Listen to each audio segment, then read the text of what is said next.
ನಮಸ್ಕಾರ ವೀಕ್ಷಕರೇ, ನಿಮಗೆಲ್ಲ ಹುಬ್ಬಳ್ಳಿ MGR ಕಿಚನ್ಗೆ ಸ್ವಾಗತ.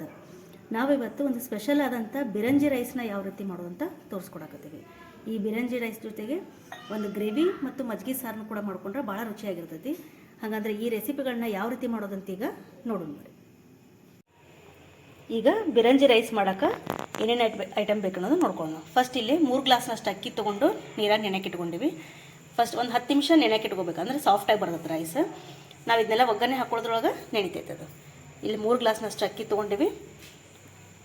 ಒಂದು 2 ರಿಂದ 3 ಉಳ್ಳಾಗಡ್ಡಿನ ಈ ರೀತಿ ದೊಡ್ಡ ದೊಡ್ಡ ಪೀಸಾಗಿ ಕಟ್ ಮಾಡ್ಕೋಬೇಕು. ಭಾಳ ಸಣ್ಣದಾಗಿ ಹೆಚ್ಕೋಬಾರ್ದು, ಈ ರೀತಿ ಚೌಕ್ ಪೀಸ್ ಬರುವಂಗೆ ಹೆಚ್ಚಿಟ್ಕೋಬೇಕು. ಆಮೇಲೆ ಬೆಳ್ಳುಳ್ಳಿ, ಹಸಿಮೆಣಸಿನ್ಕಾಯಿ, ಆಮೇಲೆ ಡ್ರೈ ಫ್ರೂಟ್ಸಿಗೆ ನಾವಿಲ್ಲಿ ಗೋಡಂಬಿ ಯೂಸ್ ಮಾಡ್ಕೊಳಕತ್ತೀವಿ. ಆಮೇಲೆ ಹಸಿ ಬಟಾಣಿ. ಇಲ್ಲಿ ನಾವು ಇದಕ್ಕೆ ಬಿರಂಜಿ ರೈಸಿಗೆ ಬೆಳ್ಳುಳ್ಳಿ ಮತ್ತು ಉಳ್ಳಾಗಡ್ಡಿನ ಎಷ್ಟು ಜಾಸ್ತಿ ಹಾಕ್ತೀವೋ ಅಷ್ಟು ಟೇಸ್ಟ್ ಅನಿಸುತ್ತೆ. ಬೆಳ್ಳುಳ್ಳಿ ಜಾಸ್ತಿ ಹಾಕಿರಂದ್ರೆ ಇನ್ನೂ ಟೇಸ್ಟ್ ಅನಿಸುತ್ತೆ. ಮಸಾಲೆ ಐಟಮ್ ಒಳಗೆ ಇಲ್ಲಿ ನಾವು ಜೀರಿಗೆ, ಲವಂಗ, ದಾಲ್ಚಿನ್ನಿ ಅಂದರೆ ಚಕ್ಕಿ, ಆಮೇಲೆ ಏಲಕ್ಕಿ ತೊಗೊಂಡಿವಿ. ನೆಕ್ಸ್ಟ್ ಇದು ಒಂದು ಕುಕ್ಕರ್ ತೊಗೊಂಡಿವಿ. ಆ್ಯಕ್ಚುಲಿ ಬಿರಂಜಿ ರೈಸ್ನ ತುಪ್ಪದಾಗ ಮಾಡಿದ್ರೆ ಭಾಳ ಟೇಸ್ಟ್ ಅನಿಸುತ್ತೆ. ಆದರೆ ಬರೀ ತುಪ್ಪನ ಸ್ವಲ್ಪ ಹೊತ್ಬೋದು ಅನ್ನೋದಕ್ಕೆ ನಾವು ಅರ್ಧ ತುಪ್ಪ ಮತ್ತು ಅರ್ಧ ಎಣ್ಣೆ ಯೂಸ್ ಮಾಡ್ಕೊಳಕತ್ತೀವಿ. ಒಂದು 3 ರಿಂದ 4 ಸ್ಪೂನಷ್ಟು ಎಣ್ಣೆ, ಒಂದು 2-3 ಸ್ಪೂನು ತುಪ್ಪ ಕರಗಿದ ಮೇಲೆ ಇದಕ್ಕೆ ಒಂದು 2 ರಿಂದ 3 ಸ್ಪೂನು ಜೀರಿಗೆನೂ ಸ್ವಲ್ಪ ಜಾಸ್ತಿ ಹಾಕೋಬೇಕು. ಇದಕ್ಕೆ ಚಕ್ಕಿ, ಲವಂಗ, ಆಮೇಲೆ ಏಲಕ್ಕಿ, ಆಮೇಲೆ ಇದೇನು ಉಳ್ಳಾಗಡ್ಡಿ ಒಟ್ಟನೆಲ್ಲ ನಾವು ರೆಡಿ ಮಾಡ್ಕೊಂಡಿದ್ದೀವಲ್ಲ ವೆಜಿಟೇಬಲ್ಸ್, ಅದನ್ನೆಲ್ಲ ಇದಕ್ಕೆ ಹಾಕೋಬೇಕು.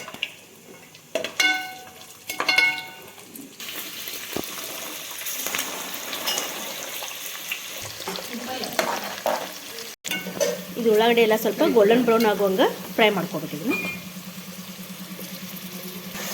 ಇಲ್ಲಿ ನೀರಿನ ಅಳತೆ 1ಕ್ಕೆ 2 ಅಷ್ಟು ಹಾಕೊಳ್ತೀವಿ. ಅಂದರೆ 1 ಗ್ಲಾಸ್ ಅಕ್ಕಿ ತೊಗೊಂಡ್ರೆ 2 ನೀರು ತೊಗೊಂಡಿವಿ ನಾವಿಲ್ಲಿ. ಅಂದರೆ ಇದು ಬಿರಂಜಿ ರೈಸನ್ನು ಸ್ವಲ್ಪ ಉದುರಿದ್ರೆ ಚಲೋ ಅನ್ಸತ್ತೆ. ನೋಡ್ಕೊಂಡು ಸ್ವಲ್ಪ ಮ್ಯಾಲೆ ನಿಮ್ಗೆ ಬೇಕಂದ್ರೆ ಒಂದು ಅರ್ಧ ಗ್ಲಾಸ್ ಹೆಚ್ಚಿಗೆ ಹಾಕೋಬೋದು. ಅಂದರೆ ನಾವಿಲ್ಲಿ ಜೀರಾ ರೈಸ್ ಯೂಸ್ ಮಾಡಕತ್ತೀವಿ. ಬಾಸ್ಮತಿ ರೈಸ್ ತೊಗೊಂಡು ಮಾಡಕತ್ರಿಂದ ನೀರಿನ ಕ್ವಾಂಟಿಟಿ ಸ್ವಲ್ಪ ನೀವು ಕಡಿಮೆ ಮಾಡ್ಕೋಬೇಕಾಗತ್ತೆ. ರುಚಿಗೆ ಎಷ್ಟು ಬೇಕಲ್ಲ ಅಷ್ಟು ಉಪ್ಪು. ಇದು ನೀರು ಕುದಿ ಬರಲಿ. ಈ ಬಿರಂಜಿ ರೈಸಿಗೆ ಮೇನ್ ಐಟಮ್ ಇದು ಬದ್ನಿಕಾಯಿ. ಇದಕ್ಕೊಂದು ಮಸಾಲೆನ ನಾವು ಈಗ ರೆಡಿ ಮಾಡ್ಕೊಳ್ಳೋಣ. ಈ ಬದ್ನಿಕಾಯಿನ ಎಣ್ಗಾಯಿ ಬದ್ನಿಕಾಯಿಗೆ ಯಾವ ರೀತಿ ಹೆಚ್ಕೊತೀವಲ್ಲ 1/4 ಬರುವಂಗೆ ಆ ರೀತಿಯಾಗಿ ಕಟ್ ಮಾಡ್ಕೋಬೇಕು. ಇವನು ಈ ರೀತಿಯಾಗಿ ಒಂದರೊಳಗೆ 4 ಭಾಗ ಮಾಡ್ಕೋಬೇಕು. ಕೆಳಗೆ ಜಾಯಿಂಟ್ ಹಂಗೆ ಇರಬೇಕು. ಆಮೇಲೆ ಕೆಲವೊಬ್ರು ತುಂಬ ಇಷ್ಟಪಡೋದ್ರಿಂದ ಅದನ್ನು ತುಂಬ ಏನಿರುತ್ತಲ್ಲ ಹಿಂದ್ಗಡೆ ಇರ್ತೈತಲ್ಲ, ಈ ತುಂಬನ್ನ ನೀವು ಬಿಟ್ಕೋಬೋದು ಇಷ್ಟಪಡೋರಿದ್ರೆ. ನಾವಿಲ್ಲಿ ತುಂಬನ್ನು ತೆಗೆದೀವಿ. ಸೇಮ್ ಎಣ್ಗಾಯಿ ಬದ್ನಿಕಾಯಿಗೆ ಯಾವ ರೀತಿ ಕಟ್ ಮಾಡ್ಕೋತೀವಲ್ಲ ಆ ರೀತಿ ಕಟ್ ಮಾಡ್ಕೋಬೇಕು. ಇಲ್ಲೇ ಒಂದು 10 ಪೀಸ್ ನಾವು ಬದ್ನಿಕಾಯಿನ ತೊಗೊಂಡಿವಿ. ಅಕಸ್ಮಾತ್ ನೀವು ಕೆಲವೊಬ್ಬರು ಬದ್ನಿಕಾಯಿ ಇಷ್ಟಪಡ್ತಿರಾಗಲ್ಲ, ತಿಂತಿರಾಗಲಿಲ್ಲ, ಹಂಗೆ ಬದ್ನಿಕಾಯಿ ಬದಲಿ ನೀವು ಸೌತಿಕಾಯಿನೂ ಯೂಸ್ ಮಾಡ್ಕೋಬೋದು. ಅದಕ್ಕೆ 1-2 ಪೀಸ್ ಸೌತಿಕಾಯಿನೂ ತೋರ್ಸಕತ್ತೀವಿ ನಾವು. ಸೇಮ್ ಇದೇ ರೀತಿನ ಹಿಂಗೆ 4 ಪೀಸ್ ಕಟ್ ಮಾಡಿಕೊಂಡು ಮಸಾಲೆ ಸೇಮ್ ಹಾಕಿ ತುಂಬ್ಕೋಬೋದು. ಬದ್ನಿಕಾಯಿ ಜಾಗದಾಗ ನೀವು ಸೌತಿಕಾಯಿ ಯೂಸ್ ಮಾಡ್ಕೋಬೋದು. ಈ ಕಡೆ ನಾವೇನು ರೈಸಿಗೆ ನೀರು ಇಟ್ಟಿದ್ವಲ್ಲ ಅದು ಕುದಿ ಬಂದತ್ತೀಗ. ಈ ಕುದಿ ಬಂದಮೇಲೆ ಒಂದು ಅರ್ಧ ನಿಂಬೆಹಣ್ಣು ಹಾಕೊಳಕತ್ತೀವಿ ನಾವಿಲ್ಲಿ ಹುಳಿಗೆ. ನಿಂಬೆಹಣ್ಣು ಹಾಕೋದ್ರಿಂದ ರೈಸ್ ಉದುರುದ್ರಾಗೂ ಬರ್ತೈತಿ. ಆಮೇಲೆ ರೈಸ್ ಮೇಲೆ ಒಂಥರ ಶೈನಿಂಗ್ ಕೋಟಿಂಗ್ ಬರ್ತದೆ ನಿಂಬೆಹಣ್ಣು ಹಾಕೋದ್ರಿಂದ. ಒಂದು ಅರ್ಧ ನಿಂಬೆಹಣ್ಣು ಹಾಕೋತೀವಿ. ಕುದಿ ಬಂದಮೇಲೆ ಹಾಕೋಬೇಕು. ಫಸ್ಟಿಗೆ ಹಾಕಿದರೆ ಸ್ವಲ್ಪ ಇದನ್ನ ಅನ್ಸುತ್ತೆ ಕೈ ಬಿಡ್ತೈತಿ. ಒಂದು ಸ್ವಲ್ಪ ಕೊತ್ತಂಬರಿ ಸೊಪ್ಪು. ನೆಕ್ಸ್ಟ್ ಇದಕ್ಕೆ ಅಕ್ಕಿ ಹಾಕೊಳ್ಳೋಣ. ಈ ರೀತಿ ನೀವು ಬದ್ನಿಕಾಯಿ ಎಣ್ಗಾಯಿ ತುಂಬಿಕೊಂಡು ನೀವು ಬಿರಂಜಿ ರೈಸ್ ಮಾಡೋದಿರ್ತಾರೆ ಈ ರೀತಿ ಓಪನ್ ಪ್ಯಾನ್ಯಾಗ ಮಾಡ್ಕೋಬೇಕು. ಕುಕ್ಕರ್ನಾಗೆಲ್ಲ ಮಾಡೋಕ್ಕಾಗೋದ್ರಿಂದ. ಈ ರೈಸಿಗೆ ಬಿರಂಜಿ ರೈಸು ಅಂತಾರು, ಗೀ ರೈಸು ಅಂತಾರು. ನೀವು ಗೀ ರೈಸ್ ಮಾಡೋದ್ರಿಂದ ಇಷ್ಟ ನೀವು ಬದ್ನಿಕಾಯಿ ಹಾಕೋಲಿಕ್ಕಂದ್ರೆ ನೀವು ಕುಕ್ಕರ್ನಾಗ ಬರೀ ಇದಿಷ್ಟ ಹಾಕ್ಕೊಂಡು ನೀವು ಸಿಟಿ ವಿಷಲ್ ಹೊಡ್ಸ್ಕೊಂಡ್ಬಿಟ್ರೆ ಗೀ ರೈಸ್ ರೆಡಿ ಆಕತ್ತಿದೆ.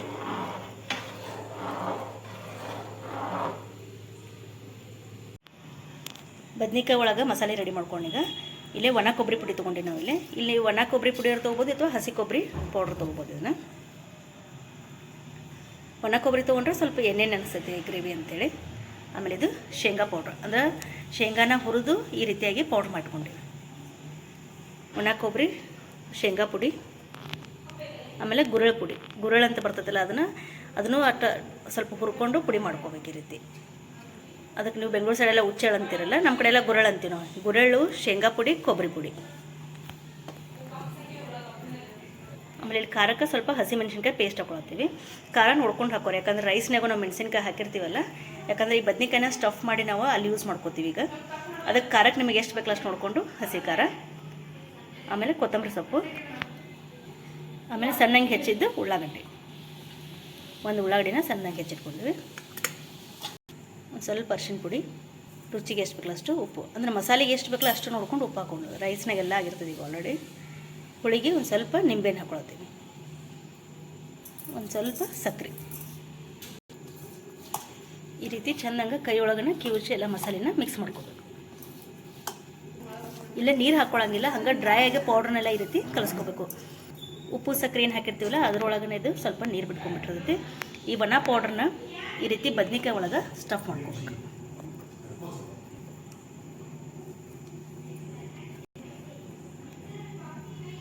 ತುಂಬಿ ಬದ್ನಿಕಾಯಿ ರೆಡಿ ಮಾಡ್ಕೊಂಡಿವಿ. ಅಷ್ಟರೊಳಗೆ ರೈಸು ಆಗೈತೆ ನೋಡಿರಿ, ಅಂದರೆ 75% ರೈಸ್ ಆಗಿರಬೇಕು. ಇಷ್ಟು ನೋಡಿ, ಇನ್ನೂ ನೀರಿನ ಅಂಶ ಉಳ್ತಿರ್ಬೇಕು ಇದ್ರಾಗ. ಒಂದು 75% ರೈಸ್ ಆದಮೇಲೆ ಇದಕ್ಕೆ ಮೇಲೆ ಮತ್ತೆ ಒಂದು 2 ಸ್ಪೂನ್ ತುಪ್ಪ ಹಾಕ್ಕೊಂಡು ಸ್ವಲ್ಪ ಎಲ್ಲ ಫುಲ್ ರೈಸ್ನೆಲ್ಲ ಕೈ ಆಡಿಸ್ಕೊಂಡು ಈಗ ಇದೇನು ಸ್ಟಫ್ ಮಾಡಿ ಇಟ್ಕೊಂಡಿದ್ದೆಲ್ಲ ಬದ್ನಿಕಾಯಿನ ಇದ್ರೊಳಗೆ ಹಾಕೊಳ್ಳೋದು. ಈ ರೀತಿ ಫೇಸಿಂಗ್ ಮೇಲೆ ಬರೋಂಗೆ ಮಾಡಿ ಹಾಕೋಬೇಕದು. ಅಂದರೆ ಅದ ಹಬೆದೊಳಗೆ ಹಣ್ಣೇನು ಅಳತಿರ್ತದೆ ಅದ್ರೊಳಗೆ ಬದ್ನಿಕಾಯಿನೂ ಬೆಂದು ಬರ್ತದೆ.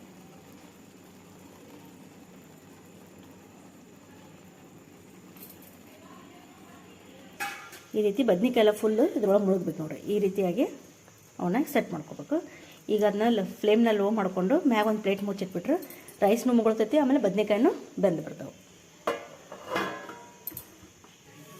ಅದ್ರ ಜೊತೆ ಸ್ವಲ್ಪ ಈಗ ಗ್ರೇವಿನ, ಅಂದರೆ ನಾವು ಏನು ಮಸಾಲೆ ರೆಡಿ ಮಾಡ್ಕೊಂಡಿದ್ವಲ್ಲ ಡ್ರೈ ಪೌಡರ್ ಟೈಪ್ ಬದ್ನಿಕಾಯಿ ಒಳಗೆ ತುಂಬಿದ್ವಲ್ಲ ಅದ ಪೌಡ್ರನ್ನ ಇನ್ನೂ ಇಷ್ಟು ಉಳಿದಿರತ್ತಲ್ಲ ಇದನ್ನೀಗ ಗ್ರೇವಿ ಟೈಪ್ ಮಾಡ್ಕೊಳ್ಳೋಣ. ಅದರಲ್ಲಿ ಒಂದು ಬಾಳಿಗೆ ಒಳಗೆ ಒಂದು 2-3 ಸ್ಪೂನ್ ಎಣ್ಣೆ ಹಾಕ್ಕೊಂಡು, ಎಣ್ಣೆ ಕಾದ್ಮೇಲೆ ಅದಕ್ಕೆ ಸಾಸಿವೆ, ಜೀರಿಗೆ, ಒಗ್ಗರಣೆ ಕೊಟ್ಕೊಂಡು ಅದೇನು ಪೌಡ್ರ್ ಮಾಡ್ಕೊಂಡಿದ್ವಲ್ಲ ಮುದ್ರಿರುತ್ತಲ್ಲ ಆ ಪೌಡ್ರನ್ನ ಒಗ್ಗರಣೆ ಒಳಗೆ ಹಾಕೋಬೇಕು. ಸಿಂಪಲ್ಲಾಗಿ ಒಂದು ಗ್ರೇವಿ, ಅದೆಲ್ಲ ಅದ್ರಾಗ ಉಪ್ಪು ಖಾರ ಎಲ್ಲ ನಾವು ಹಾಕಿ ರೆಡಿನೇ ಇರ್ತೈತದು. ಈಗ ಅದಕ್ಕೆ ಸ್ವಲ್ಪ ನೀರು ಹಾಕ್ಕೊಂಡು ಎಣ್ಣೆ ಒಳಗೆ ಸ್ವಲ್ಪ ಫ್ರೈ ಮಾಡಿ ನಮ್ಗೆ ಎಷ್ಟು ಅಳಸ್ಬೇಕಲ್ಲ ಅಷ್ಟು ತೆಳಗೆ ಮಾಡ್ಕೋಬೇಕು. ಸ್ವಲ್ಪ ನಿಮ್ಗೆ ಏನಾರು ಈಗ ಉಪ್ಪದು ಕಡಿಮೆ ಅನಿಸಿದ್ರೆ ಮೇಲೆ ನೋಡ್ಕೊಂಡು ಹಾಕ್ಕೊಂಡು ಟೇಸ್ಟ್ ನೋಡಿ ಇದನ್ನ ಕುಸ್ಕೊಂಡ್ಬಿಟ್ರೆ ಅದ್ರ ಜೋಡಿ ಗ್ರೇವಿ ರೆಡಿ ಆಗತ್ತೆ.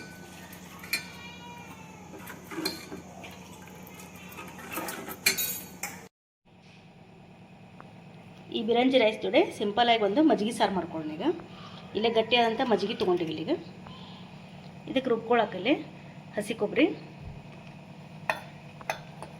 ಆಮೇಲೆ ಸ್ವಲ್ಪ ಪುಟಾಣಿ ಅಂದರೆ ಹುರ್ಗಡ್ಲಿ,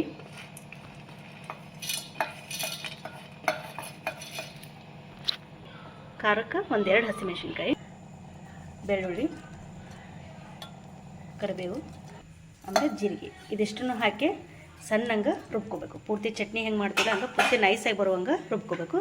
ರುಚಿಗೆ ಎಷ್ಟು ಬೇಕಲ್ಲ ಅಷ್ಟು ಸ್ವಲ್ಪ ಉಪ್ಪು ಹಾಕೊಳ್ಳೋಣ. ಇದಕ್ಕೆ ಇದಿಷ್ಟು ಹಾಕಿ ನೀರು ಹಾಕಿ ಪೂರ್ತಿ ಸಣ್ಣ ಆಗುವಂಗೆ ಪೇಸ್ಟ್ ಮಾಡ್ಕೊಳ್ಳೋಣ. ಈ ರೀತಿ ಪೂರ್ತಿ ಸಣ್ಣ ಆಗುವಂಗೆ ರುಬ್ಕೊಂಡು ನೆಕ್ಸ್ಟ್ ಇದನ್ನ ಈ ಮೊಸರಿಗೆ ಮಜ್ಜಿಗೆಗೆ ಆ್ಯಡ್ ಮಾಡ್ಕೊಳ್ಳೋಣ.